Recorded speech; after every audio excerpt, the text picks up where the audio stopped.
I first felt attracted to boys after I witnessed an incident. I suddenly had the feeling and desire to have such a boy, to hurt him, to cause him pain. This feeling haunted me constantly, and I was forced to leave the Far East, where I was living at the time. After I moved, this desire disappeared. But after 56 months, right after a nocturnal emission, this urge returned and haunted me constantly. Here is a quote from the diary of a maniac who harbored his unhealthy desires for a very long time, prepared for them with such meticulousness, and so successfully disguised himself as a decent and even respected person that detectives were only able to uncover his true nature more than 20 years later. His list of experiments, as he called them, included briefly tightening a noose so the victim would lose consciousness and remember nothing. The repetition, using strong ropes, of a medieval torture called the rack, putting a plastic bag over the head, taking lives, dismembering bodies, abusing those under 18 who are unconscious, necrophilia, and consuming fresh human blood.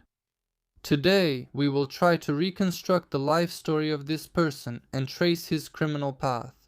For a long time, far too long, no one suspected that a city council member, a master of sport in mountain tourism, and a prize winner for photography and film work, in short, an exemplary citizen from every angle.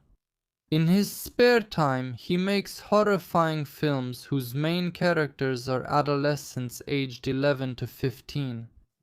This seemingly successful man had a truly terrifying secret. During a search of his hideout, videos and photos were found showing torture, killings, and abuse of school children. Even the police officers couldn't look at this indifferently. It was hard to believe that such things could be done by a respected, renowned surgeon. It was precisely the image of a respected member of society that allowed the teacher, the leader of the sports tourism club, to freely interact with potential victims and remain unpunished for more than 20 years. His arrest shocked the entire Stavropol region. The locals couldn't believe what was happening for a long time. So who was this man, who only appeared to be a respectable citizen? You're watching Strashno Thai channel. Today we've got a big episode. This is a pretty well-known case, but I hope we've put together a thorough and solid piece about him. Anatoly Yemelyanovich Slivko was born on December 28, 1938 in the Dagestani town of Izberbash. The boy lived with his father, mother, and older brother Andrei, and his living conditions could hardly be called prosperous. Tolik's parents were constantly arguing, even during his mother's pregnancy. After yet another argument, Anatoly's mother, while pregnant with him, tried to induce a miscarriage. Premature labor began. In addition, the fetus got tangled in the umbilical cord, but the doctors still managed to save the child's life. Since the baby almost suffocated in the womb because of the umbilical cord, the baby suffered temporary asphyxia, which had consequences for the newborn's brain. Birth trauma. The trauma had a negative effect on the child's psyche. Its consequences were constant headaches and later developed organic psychopathy. As modern scientists and researchers have found, birth asphyxia is present in almost all studied maniacs. People with such birth pathology have a peculiar psyche, which can cause them to fixate on traumatic events. Born prematurely, Slivko suffered from numerous health problems from early childhood, including hydrocephalus, which affected the development of his genitourinary system. Overall, he grew up sickly and frail. In childhood, he had malaria and suffered a head injury. Even as an adult, he contracted measles. All of this only worsened Anatoly's already dire mental state. As a boy, Slivko grew up quiet, shy and withdrawn. He loved books about travel and did well in school. The only subject he disliked was physical education since he was weak. Tolik had almost no friends. He preferred to stay at home and avoided noisy company. The boy's withdrawn nature and social isolation were worsened by his lack of normal interaction with peers. Since Tolik had nothing to do outdoors, he found something to keep himself busy inside. He started breeding rabbits, which he then killed and skinned himself, but none of the adults were bothered by this hobby of the child. In his teenage years, Slivko showed signs of pyromania, an uncontrollable urge to set things on fire. According to psychiatrists, 3 behavioral factors, bedwetting at night, cruelty to animals, and pyromania, are components of the McDonald triad. This indicates that the person who exhibits it is highly likely to be predisposed to committing especially cruel crimes. As for Anatoly Slivko himself, doctors later noted that organic psychopathy began to develop in him during his teenage years. This condition, in turn, shaped the characteristics of his personality. According to psychiatrists, people with such disorders tend to have rigid mental processes. That's why they tend to dwell on some traumatic event for a long time, and there were several such episodes in Slivko's life. Anatoly himself later spoke about them as possible psychologically traumatic factors. The first one. In his childhood, when he was playing at being partisans with his friends, he was caught by enemies and hanged on a tree, which made him lose consciousness. The event was forever imprinted in his memory. The second episode concerned his early childhood, during the Great Patriotic War. According to Anatoly, in 1942, during the German occupation, he witnessed the execution of a little boy by a policeman who, after the killing, wiped his polished boot clean of the boy's blood. However, this memory is subject to criticism, since German troops never entered the territory of Izberbash. But in 1961, Slivko actually died. He became a witness to a traffic accident in which a drunk motorcyclist crashed into a column of young pioneers and seriously injured one of them. The schoolboy died on the spot. At the sight of this terrible scene, Anatoly experienced the strongest sexual arousal for the first time, which he later tried to repeat by recreating certain details of that incident. He was especially impressed by the blood-splattered white shirt of the pioneer and the dust on him, the pose with his head thrown back. The sight of the bloodied body of the teenager in polished black shoes and with a pioneer necktie around his neck aroused Slivko so much that it even shocked him at first. He didn't go to doctors about this, but he described this episode in detail and many times in his diaries. I realized that I matured very late as a man. I didn't feel any aversion to women except for one case. In 1961, a girl sat on my lap and tried to arouse me. After she left, I felt bad, felt disgusted, and I threw up. And I first felt attracted to boys in 1961 after I witnessed a traffic accident in which a boy died. He was in a school uniform with a tie, in a white shirt and new black shoes. There was a lot of blood and gasoline was spreading across the asphalt. For a while, young Tolik didn't show any obvious antisocial tendencies, except for his unsociability and skinning rabbits. On the contrary, he tried not to attract unnecessary attention to himself. The only thing that could or maybe couldn't be considered strange was that he didn't have a girlfriend for a long time. And what do you think? Does it make sense to consider this strange? Leave your comments. After finishing school, Anatoly, despite his poor health and dislike for physical education, joined the army. He served in the Far East. During this time, his family moved to the city of Nevinomysk in the Stavropol region, where their youngest son, recently discharged from the army, soon arrived. In the new city, Slivko quickly adapted. He graduated from a technical college in chemical technology and went to work as an operator at the local nitrogen fertilizer plant. He worked hard and even exceeded production targets, for which he received the honorary title of exemplary worker. But Anatoly dreamed of a completely different career. He was drawn to young people, anyone and anything younger. He wanted to work with children, driven by the basest impulses, without a specialized mindset. Without psychiatric help, Slivko stopped restraining himself one fateful day in 1963. In those years, he began to actively engage in community work. At first, he started visiting city schools and organizing extracurricular activities where he told students about the nature of the Far East. He had managed to admire these places while in the army. In addition, Anatoly began publishing educational articles in newspapers. In 1960, in that year, Slivko was hired by one of the secondary schools in Nevinomisk as a pioneer leader. Anatoly quickly became one of them among the teenagers. Without any pomposity or lecturing, he simply showed the students as equals how to set up tents, make campfires, treat nature with care, and along the way shared many camping secrets. His manner of communication was informal. Unlike teachers and other section leaders, he didn't act important and treated the kids as friends and equals. He started getting closer by asking to be called by his first name and to use informal you. For teenagers, this kind of officially approved camaraderie was flattering.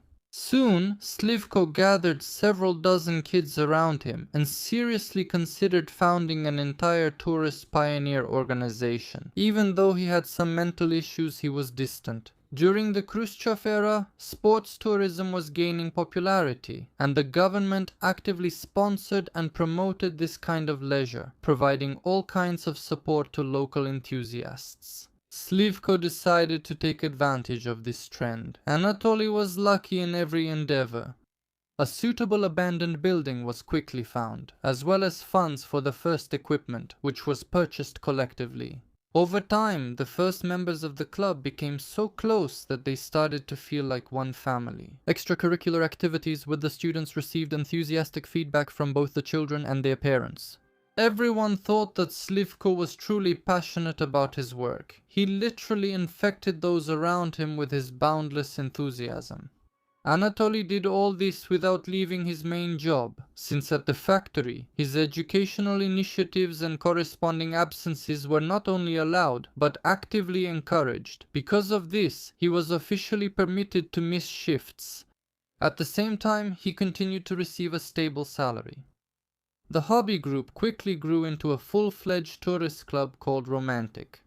In 1966, the local authorities even provided Slivko with a small space for his tourist club, a wooden building right in the center of the city of Saktovo.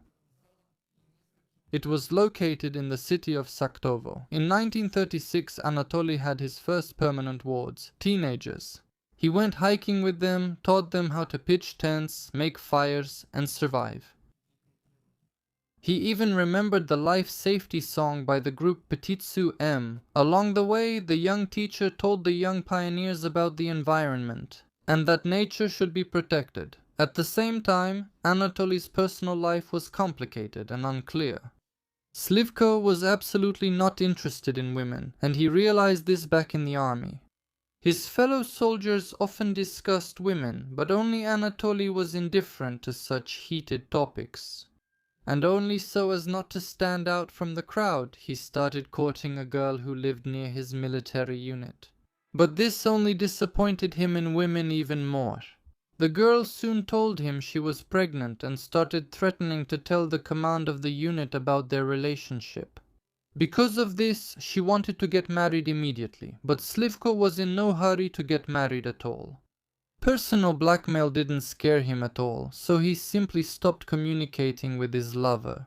At the same time, Anatoly was corresponding with his former classmate, whom he had briefly dated back in school. She waited for him to return from the army. But almost immediately after meeting his former girlfriend, Slivko ended that relationship as well, supposedly because he was shocked by the news that she had an abortion. After such disappointments, or perhaps because of his nature, Anatoly began to avoid women. But then the mother intervened in her son's personal life, being very concerned about what she considered to be his prolonged loneliness. When Slivko was asked about women, he would joke that he hadn't met his true love yet. However, in order not to upset his mother and to avoid public gossip, after a few years he eventually decided to get married. His chosen one, Lyudmila, was his colleague and worked at the same chemical plant as him. When they started dating, Slivko was 29 years old. After a short courtship, Anatoly proposed to the girl and she accepted without hesitation. Lyudmila was not bothered by the fact that during their date, her fiancé did not try to hug or kiss her even once. On the contrary, the girl respected such behavior, as she believed it showed the young man's high morals and the seriousness of his intentions toward her. Moreover, the fiancé had other positive qualities as well. He didn't smoke, didn't drink, was involved in outdoor sports, and was always very polite and neat. But on their wedding night, it turned out that Anatoly either clearly didn't feel any passion for his newlywed wife, or he had problems with potency. However, this did not prevent Anatoly from treating his wife with respect and never offending her. He didn't take out his anger about his failures in bed on her, and even consulted a doctor about his erection problems. But the medical worker just brushed him off and advised him to get more rest. When the nurse assisting the doctor during the appointment started giggling, this embarrassed Revko a lot, and he decided not to bring up the topic of his sex life with strangers anymore. Nevertheless, sexual dysfunction did not prevent the Revko family from having two sons, Igor in 1971 and Yevgeny in 1975. Perhaps because the absence of an erection does not necessarily mean the absence of orgasm, for example, but it's not entirely clear. Share your theories in the comments. Shortly after the youngest was born, Anatoly moved to sleep in his own room, finally putting an end to his intimate life with his wife and considering his social mission accomplished. Slivko himself was quite satisfied with his status as a family man. Marriage and children gave him more standing in society and inspired trust. Later, during interrogations, Slivko himself would say that he was never attracted to women. Moreover, he understood that he was attracted to males, and much younger than himself. Despite this realization, Anatoly did not try to enter into voluntary same-sex relationships. He was not a great family man either, as he spent all his days at work and in social activities, not giving much time to his family. Instead, he devoted himself completely to his beloved creation, the tourist club. In 1968, there was a fire in the building where the romantic tourist club was based, which rendered it completely unusable and it could no longer be used. Then, with the support of the local authorities, the tourist club moved to the Palace of Chemists. But Revko decided that since they were moving to a new place, it made sense to change the club's name as well, a sort of rebranding, so to speak. That's how a new tourist club appeared under his leadership, receiving the mysterious name Churgit. It was an abbreviation invented by the leader himself from the phrase "across rivers, mountains and valleys." The club's activities also changed direction. The renewed tourist club quickly became popular in the city due to its military patriotic activities. Slivko studied the sites of past battles in the surrounding areas and led veterans on an ascent to the famous Maruksky Pass. On the mountain peaks, they told the tourist groups about their glorious combat past. Even before the organization of Churgit, Slivko significantly expanded the collection of exhibits at the Museum of Military Glory in the Palace of Chemists. Anatoly traveled to Bulgaria and Japan, where he exchanged experiences with local tourist organizations. He constantly improved the work of his club. Every year, a total of 1,000 schoolchildren went on hikes with him. The children simply adored their energetic mentor, and the parents went along without question. Despite lacking higher and specialized pedagogical education, as well as not actually participating in the teaching process, the leader of Churgit was awarded the title of Honored Teacher of the RSFSR at the age of 39. It was precisely for his active work related to hiking trips. This was facilitated by the city committee secretary, who, as it would later turn out, had tender feelings for her fellow countrymen. There was literally no place in the city where people weren't talking about or hearing what a wonderful and remarkable person Anatoly Slivko was. It was believed that active recreation served not only as leisure, but also strengthened the health of teenagers, especially those who were found to have cardiovascular diseases. Long walks were obviously beneficial. A little later, Slivko was also elected as a deputy of the local city council. Among other things, the guide began to receive good funding at the local level. Soon, Anatoly introduced a loyalty system for the young Churgit members, whose number by that time had already exceeded 200 people. In addition to receiving young tourist badges for club membership, participants could earn personal points in the reward system for the work they did during hikes. For example, this could include gathering firewood, chopping wood, or fetching water. Quickly starting a fire, peeling vegetables, cooking food, and other similar tasks. Later, the points were converted into money, which the club leader gave to his members. Often, Slivko would also give sweets to the participants of the events. All of this further increased his authority in the eyes of the teenagers. There was nothing new in such a reward system, just as there was nothing new in the organization of the boys' club itself. It was most likely borrowed by Anatoly from the Boy Scouts organization, which is widespread in the United Kingdom and the United States.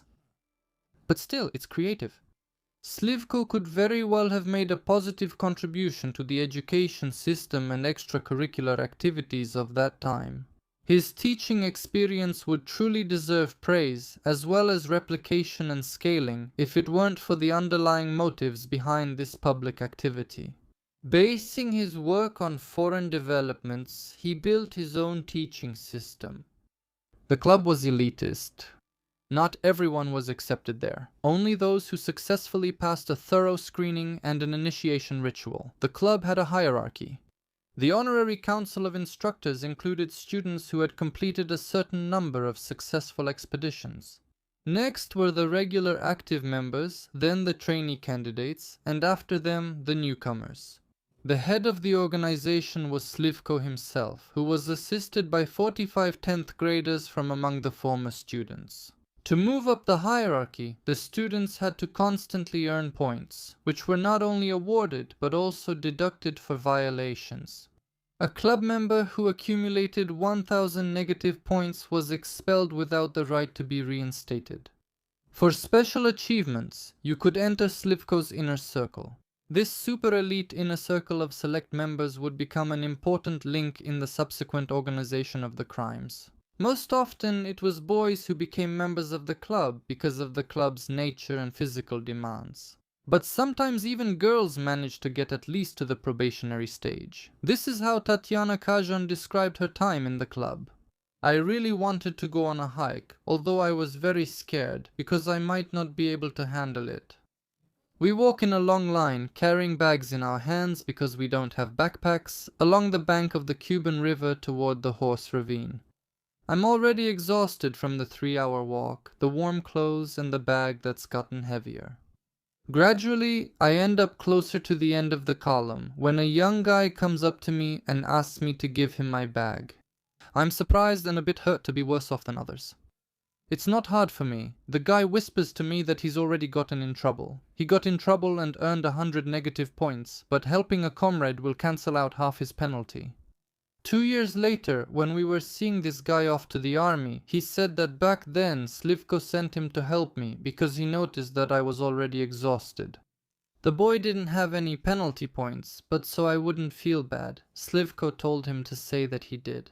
We all constantly experienced this kind of help later on, which spared the teenagers' pride, and the motto, one for all and all for one, was not just empty words. At the same time, Slivko became interested in video filming. He received a quartz movie camera as a gift in the army for his successful service. At first, Anatoly recorded everything on film and taught the children how to use it. After some time, Slivko came up with a way to use the video camera for his own personal purposes. He wanted to film a reenactment of the incident with Pyotr's death that had once excited him. He decided to recruit actors for his productions from among the members of the Churgit Hiking Club. The image of a lifeless, bloodied young pioneer in shiny black shoes had haunted Anatoly's fevered mind for years and greatly excited him. Soon, Slivko came up with a detailed plan to bring this to life. He had a good understanding of child psychology and knew perfectly well that if he arranged everything properly, no one would give him away. Under the strictest secrecy, and with access granted only to a select few, Slivko began experimenting on children, recording the results on camera. The plot of the recordings was as follows. The teenager would put on a young pioneer uniform and always wore black shoes. Then he would climb onto an improvised gallows, put his head in a noose, and hang there like that. Another scenario involved the schoolboy putting a plastic bag or a gas mask containing ether over his head. After that, he would be unconscious for several minutes. Unfortunately, due to YouTube's censorship, I can't show some documentary materials, so I'll leave them in the Telegram channel Strashno Tai. Go ahead, subscribe and watch. The link is below the video. Slivko explained this desire of his during the interrogations. He remembered that, as a child, his friends once accidentally hung him from a tree while playing partisans. As a result, he barely survived, and he had already forgotten about it. But during the investigation, he began to claim that this episode had nevertheless remained in his subconscious. Whether this really happened, of course, no one checked, nor could they. It is worth noting that at first, Slivko did not plan to take anyone's life. That is why he spent a long time studying resuscitation procedures and first aid for asphyxia in medical reference books. To lull the boy's vigilance, the criminal came up with a convincing story each time. For example, he might say that they were conducting such experiments to find the most effective resuscitation methods. What if someday they had to give first aid to their friends? Slivko also convinced those who agreed to voluntarily put their heads in the noose that the experiment would give them invaluable experience in saving people, which they could later use in practice, including when it came to their own relatives and acquaintances. Most of the boys gave in to this psychological manipulation, and only a few refused. Slivko reacted to refusals as calmly as possible, and never showed any displeasure, apparently so as not to scare the children or raise unnecessary questions. The boys who agreed to the experiment wrote a note stating that their participation in the setup was voluntary. Moreover, they were obliged not to tell anyone about their participation in such an event. The boys wrote a note dictated by their mentor with the following content. Being sober and in good health, and without any coercion, I agreed to participate in a medical experiment involving the induction of unconsciousness. I swear to keep the fact of my participation in the experiment, as well as its results, completely secret and never to tell anyone under any circumstances. Most of Slivko's test subjects experienced temporary amnesia during the experiments due to asphyxiation, just like he did in his early childhood. So that the boys wouldn't spill the beans, he not only made them sign a statement, but also generously paid them for participating in the experiments, giving each child 25 to 30 rubles. By the standards of that time, this was a month's salary for an ordinary specialist. The maniac also convinced his victims that their participation in these terrifying experiments was a real heroic deed. When putting a plastic bag over the next boy's head, Slivko gave each one a different explanation, taking into account the psychological characteristics of each child. To one, he said he wanted to make sure the teenager could survive with a lack of oxygen in case of a mountain avalanche. To another, he said that by experimenting with hanging, his vertebrae would stretch and he would grow taller faster. To a third, he said he was writing a book about the events of the Great Patriotic War, and that he needed an authentic photo for illustration, a photo of someone hanged by the fascists for helping the partisan pioneers. To a fourth, he said that Anatoly was making a film with a plot similar to the one mentioned above. The last version was especially successful. Naive school children began to burn with the desire to become movie stars. For the sake of stardom, they were ready for anything. Constant psychological manipulation did not allow the children to critically understand what was happening. And what was happening was far from attractive.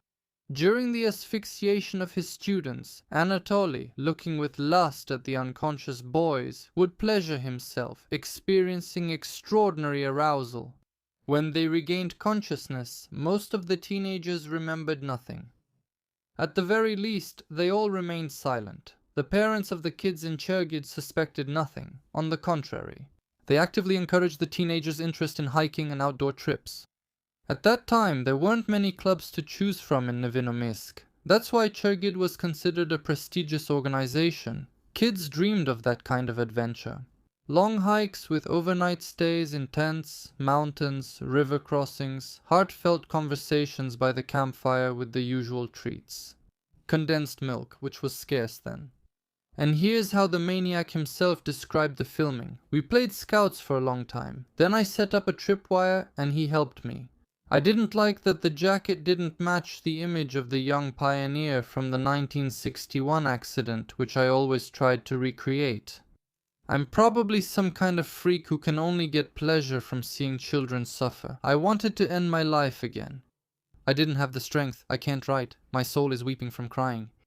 How do I go on living? I came back in the dark because it felt like my disgrace was written in big letters on my forehead, and people on the streets would point their fingers at me. In his diaries, Slivko constantly talks about how much he suffered. Were these torments he keeps mentioning real? Who knows? Psychiatrists think that the vast majority experience similar problems, but Anatoly never had any trouble finding potential victims. Parents eagerly enrolled their sons in the Churget Club, saving them from the harmful influence of the streets. People tried to get their kids into this club for another reason. The club was led by an almost national hero who enjoyed unquestioned respect. Many local teenagers dreamed of going on a hike with him. Adults trusted him more and more. This was due to both the upbringing and the enthusiastic reviews from the teenagers themselves. They were crazy about both the hiking life and their mentor. The experienced hiker Tolik, as he asked his students to call him, could tell a lot of interesting things. The boys hung on his every word and were ready to follow him anywhere. But one day, Slivko found that experiments with brief loss of consciousness alone were no longer enough for him. And he finally crossed the already thin line by starting to take the lives of his wards one by one. In 1964 in Nevinomysk, 15-year-old Kolya Dobryshev suddenly disappeared without a trace. At that time, Anatoly didn't have a hiking club yet, and he simply went around schools with his lectures about the environment. It was there that Slivko noticed Nikolai. He invited Dobryshev to participate in his very first experiment, which ended in death. According to his testimony, Anatoly tried to resuscitate the teenager, but it was unsuccessful because he had been hanging in the noose for too long. Then, realizing that he had caused a death by negligence, Slivko dismembered the boy's body and threw the remains into the Kuban River. This was the maniac's first experience, after which he lay low for a long time, but eventually returned to his dream, creating an entire public organization for this purpose. The deceased Kolya grew up in a dysfunctional family. His mother didn't even notice right away that her son was missing. The subsequent search for the child led to nothing, and after this incident, Slivko kept himself under control for almost 10 years. He continued to secretly experiment on his victims and revive them, but without any serious consequences. This continued until 1973, when a 15-year-old boy disappeared again in Nevinomysk. This time, Sasha Nesmyanov, a member of Chergid, disappeared. It would later be revealed that he died at the hands of Slivko. This crime, like all the subsequent ones, was already premeditated. Shortly before his disappearance, Sasha suddenly started growing his hair out, which was noticed by his schoolteacher. She approached Sasha's mother and strongly insisted that she cut her son's hair. That same evening, his mother talked to Sasha. He confided in her and said that he was preparing for a film shoot, asking her not to tell anyone. But his mother didn't keep her word and told everything to the teacher. This turned out to be a fatal mistake. The teacher publicly mocked the boy in front of the whole class. "Look, children, we have an actor among us." Sasha was terribly hurt by his mother and ran away from home. No one ever saw him alive after that. A few days later, a criminal case was opened regarding the child's disappearance, but the search for him yielded no results. Alexander's mother tried to find her son on her own for several years. She traveled to different cities and other regions. She appealed to various authorities, but it was all in vain. The boy seemed to have vanished into thin air. Even showing Sasha's photos on national television didn't help. After some time, one of the inmates convicted for other crimes suddenly confessed to taking the life of Sasha Nesmyanov and even pointed out the location of his burial, one of the islands on the Kuban River. But during the investigation, it turned out that the convict had lied just to have some fun and go on a crime scene reenactment to Nevinomaisk. Notably, the photo of the missing Nesmyanov was given to the investigator by Slivko himself, who tried to show concern and pretend to be worried about the fate of the Chergida club member. When Sasha's mother came to Anatoly for information about her son, Anatoly convinced her that he had no idea where her son could be. Slivko said that he was quite surprised why the police didn't come to him right away. Slivko tactfully kept silent about the fact that he was the one who took Nesmyanov's life and then cold-bloodedly dismembered the body. After the commotion with Nesmyanov, Slivko lay low for a while. The next boy, 11-year-old Andrei Pogasyan, disappeared in Nevinomaisk only 2 years later, in 1975. He was also a member of Chergid. His parents knew that on that day, he was going to a film shoot in the Donskoy forest. The boy told them about it himself and asked them to buy him new swim trunks. But for some reason, his father and mother didn't bother to find out the director's name or any other details about the upcoming event, and calmly let their son go off alone to an unknown place. The detectives who took the statement and began the search, in turn, did not connect Pogasyan's disappearance with the case of Sasha Nesmyanov, who had gone missing 2 years earlier. And for some reason they didn't pay attention to the fact that both missing boys were members of the Chergid club. The next day, Andrei Pogasyan's briefcase and personal belongings were found on the city embankment. Slivko planted them there, hoping that the child's disappearance would be considered an accident. The plan almost worked. Divers searched the bottom of the Kuban River, but they never found the missing boy's body. As a result, the criminal case was closed and a 5-year calm settled over Nevinomaisk. Slivko did not kill his next victim from the group, 13-year-old Sergei Fatnev, until 1980. This time, to divert suspicion, Anatoly personally took an active part in the search for the missing boy. He walked around the neighborhood and questioned the locals. He even talked to Fatnev's parents. They turned to him right after their son disappeared. Anatoly hypocritically told the father and mother of the murdered boy that he had no idea where Seryozha had gone. Seryozha was never found, and the police never saw any connection between the children's disappearances and their membership in the Chergid. Having gone unpunished, the criminal continued to take lives. Over the next 5 years, at least 2 more boys became his victims. Slivko also recorded their deaths on camera. Each time, the footage on the videotape became more and more nightmarish. I'll leave additional materials on Telegram Scary You. Now the maniac not only hanged, but also slit throats, then thickly smeared the corpses with blood, committed acts of desecration on the dead, and continued recording these blood-curdling scenes. In July 1985, the relatives of another Chergid member, 13-year-old Sergei Pavlov, the last 7th victim of the maniac Slivko, contacted the police. The boy lived in one of the houses on Mira Boulevard. The relatives told the detectives that their son went fishing on the Kuban River and did not return. But for some reason, Seryozha didn't take his fishing rods with him that day. The investigation had several working theories.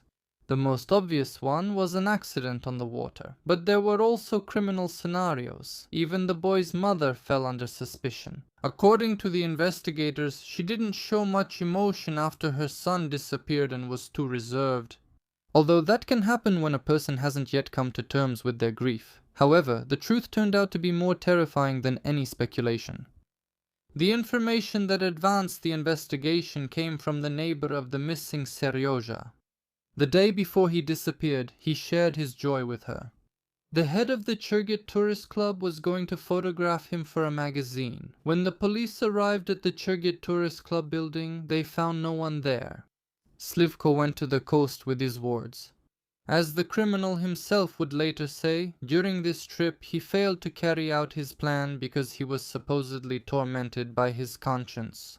While Anatoly was out of town, the investigator handling the criminal case of Pavlov's disappearance went on vacation and temporarily handed it over to Tamara Lankueva, the assistant prosecutor. It was thanks to her involvement that the investigation finally moved forward. Taking advantage of Slivko's absence, Lankueva took a closer look at the club members. The teenagers were reluctant to open up, but they still shared a few things. As it was established, Anatoly Slivko was already operating on a large scale by that time. His repertoire included fairy tales about Baba Yaga, stories about fascists, and even about Native Americans. The key point of all the scenarios was the same. The main characters ended up on the gallows one way or another.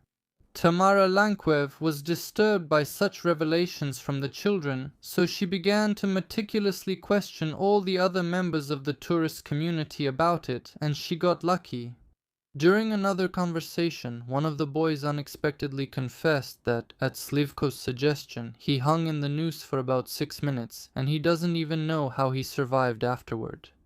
According to the boy, after being suspended in the noose, he lost consciousness, and when he came to, he found that he was having trouble breathing, his tongue was badly swollen, and he couldn't move on his own.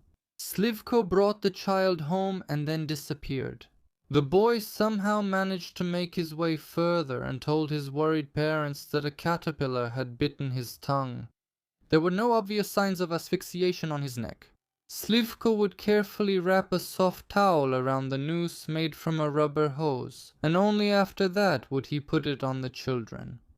Later, the boy who miraculously survived shared his troubling memories with his friend, and the girl told her parents. But the adults didn't believe either of them, considering the whole story to be a child's fantasy. Nevertheless, Langieva still got to the truth. When Slivko personally invited a particular boy to participate in a film shoot, it most often led to the actor's death, because now he had to hang in the noose for at least 10 minutes. Later, during interrogations, it would be established that the maniac dismembered and buried the bodies, and burned the bloodied clothes. Slivko also had a particular fetish. He would pour gasoline on the shoes of dead teenagers and set them on fire. The sight of burning shoes on them gave him unprecedented sexual pleasure. Over 20 years, such a terrible fate befell several victims, and another 43 teenagers went through the strangulation ordeal but survived. Slivko, over the years, devoted more and more time to his own pleasure. Now he wouldn't stop the torture until at least 9 minutes had passed since it began, and then he would personally resuscitate the victim. The maniac was arrested on December 28, 1985, right in his favorite tourist club. By that time, it had settled into a new building on Severnaya Street. By a strange coincidence, the arrest happened on Slivko's birthday, when he turned 47 years old. When the police officers were putting handcuffs on him, he was very outraged and reminded them that he was a city council deputy, an exemplary worker, and a master of sports in mountain tourism. He threatened the detectives with his connections in the city committee and promised, "You will regret this." But during the search, the recently boastful Slivko quickly lost his composure when he saw one of the police officers heading toward the room labeled Electrical Panel Room. Anatoly immediately said, "It's dangerous to go in there, and I don't have the keys to the utility room. This is the electrician's room." There really was a sign on the door saying, "Do not enter, danger of death," but that didn't stop the investigators. After unlocking the door, the policeman was met with a strange sight.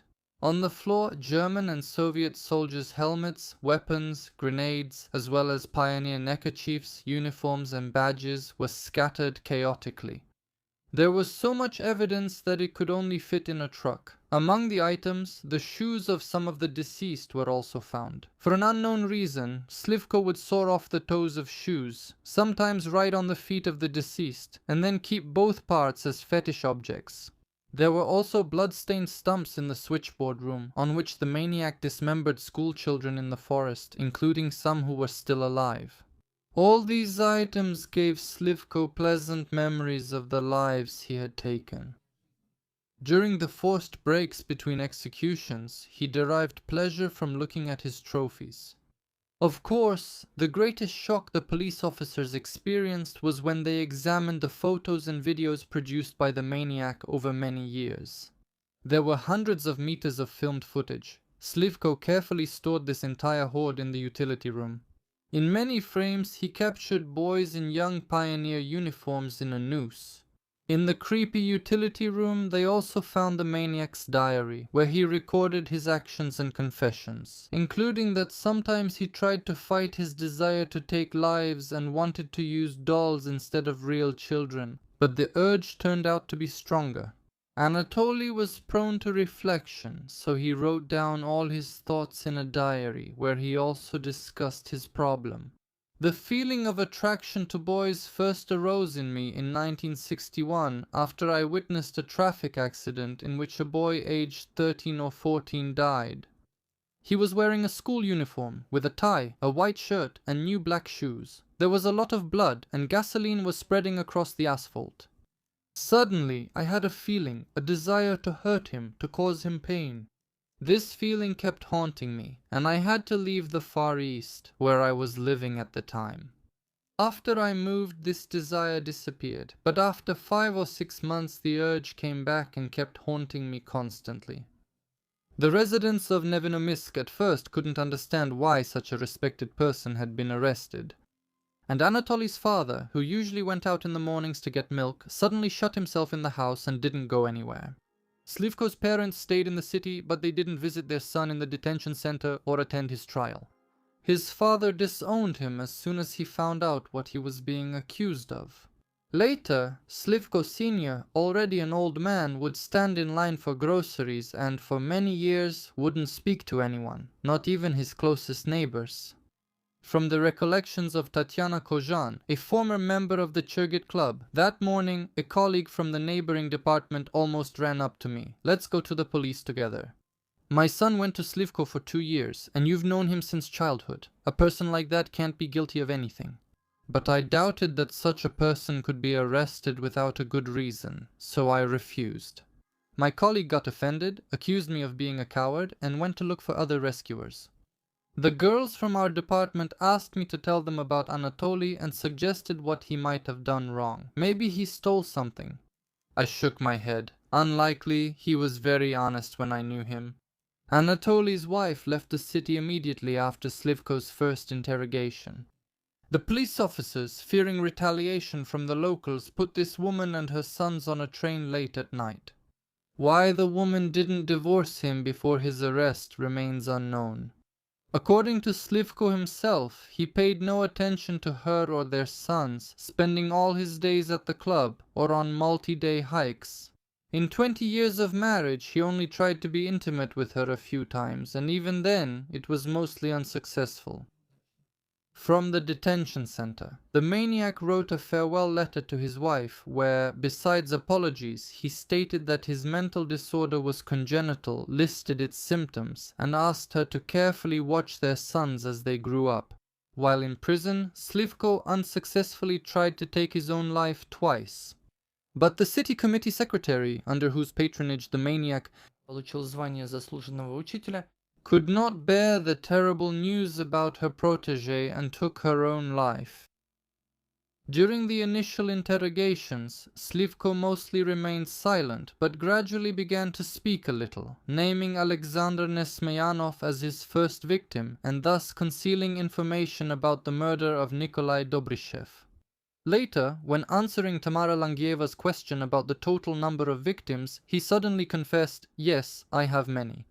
Subsequently, Slivko described in detail what exactly he did during his experiments. After hanging them, he filmed the children's convulsions, and when they stopped twitching and lost consciousness, he took them out of the noose, satisfied his lust, and only after that began resuscitation, artificial respiration, and chest compressions.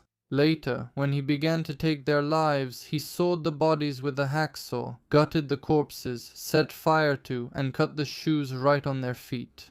And of course, he filmed all of this on videotape. He used different excuses to lure the victim into the forest. Жертвами всегда были мальчики. He would throw a specially made noose over them and start timing. The camera on the tripod would record as the victim convulsed. Since the recording was not interrupted, the moments where Anatoly himself appeared in the footage made it impossible for the criminal to deny his involvement in the crimes. And of course he filmed all of this so that later, locked away in the electrical room, he could get pleasure from watching it. Slivko did not feel a drop of remorse. Moreover, in court, he even boasted that thanks to his lengthy experiments, he managed to extend the time his victim spent in a state of reversible clinical death to 9 minutes. Well, if for some reason he still couldn't bring the boy back from the dead, he had to get rid of the body. It is noteworthy that among the parents who initially defended Slivko were those whose children, as it turned out later, also took part in the terrible experiments, but by a stroke of luck survived. When people learned about this, they fainted and needed medical assistance, but the most difficult ordeal for everyone was the showing of photos and videos. Yes, while in court, the defendant even asked for the video. I expressed to the investigators my wish that as few people as possible would see it. What is about to be shown now is a disgrace even to the human race. I saw it once and you can't wash it away or forget it. It only goes away with death. I'm terrified that people will watch this. During the investigation, the families of the murdered boys had to go through a real nightmare. Not everyone was able to identify the remains that had been lying in the ground for a long time. At that point, it was decided to show the relatives the video recordings from Slivko's camera. The fathers and mothers had to watch footage in which the maniac was murdering their children. Ambulances were on standby near the building where the trial was taking place. Relatives of the victims, who often fainted from the horrific details of the crimes, were frequently taken away in those ambulances to the nearest hospitals. After all the crimes of the head of the hiking club were made public, people started calling him the Counselor Ripper and the Honored Tormentor in Nevinomysk. Analysis of the videos led to the conclusion that Slivko's early experiments were mostly harmless. They mostly featured stories where young fascists captured young pioneers and tortured them. The children gladly took part in the performances, for which they were also well paid. But soon, Slivko stopped enjoying this, and his first experiment with torture turned out to be successful. The convulsions were recorded on tape, and the teenager survived and, moreover, remembered nothing, so he didn't tell anyone anything. This way, the maniac made sure that asphyxiation really leads to short-term amnesia, and then it got worse. Slivko started using plastic bags, including ones with ether inside. He began stretching the children by their arms and legs with ropes tied to trees as if on a rack. The maniac would cut up the dead and arrange their body parts into different compositions. The most popular among them was the severed head next to black boots. Slivko would photograph these gruesome displays before burying the remains. By the way, the remains of the first victim were never found. Slivko chopped the body into pieces and threw them into the river. The arrest of the honored teacher shocked the entire Stavropol region. His arrest was followed by numerous resignations and dismissals of regional officials. It was decided that the criminal case would be heard in a court in another city, behind closed doors. Its details were too shocking to be made public. By June 1986, when the trial began, Anatoly Slivko no longer resembled the confident public figure who was almost idolized by both adults and children. Thinner, gaunt, and noticeably aged, with a visible tremor in his hands and head, he silently listened to the prosecution's arguments, fully aware of what the verdict would be. The forensic psychiatric evaluation found Slivko sane, despite numerous identified abnormalities. After the verdict was announced, the convict lived for another 3 years. He spent all this time in the pre-trial detention center, since at first his lawyer petitioned to have the case reviewed, and later Anatoly's psychology attracted the interest of criminologists who wanted to better study the psychology of maniacs. Because no matter how much the authorities tried to hide it, there were quite a few maniacs in the USSR. For the next 3 years, in order to create an accurate psychological profile of a psychopath with manic tendencies, doctors, psychiatrists, and other specialists worked with Anatoly. Slivko even advised the investigator on the case of a maniac who was operating at the same time as him, right before his execution, as it would later be established that maniac turned out to be Chikatilo. But despite some common psychological traits and tendencies, Slivko was never able to correctly predict a single move of the most publicized maniac in the USSR. Slivko was executed by firing squad on September 16, 1989 in the Novocherkassk prison, the very same prison where, a few years later, Chikatilo would also be executed. Slivko had unsuccessfully tried to help catch Chikatilo. After the maniac was arrested, the Churgit tourist club ceased to exist.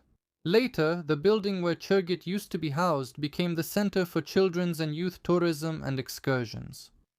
That's all for now. Watch other videos on the channel, right now in the suggestions, and I'll leave additional materials in the Strashnoti Telegram channel.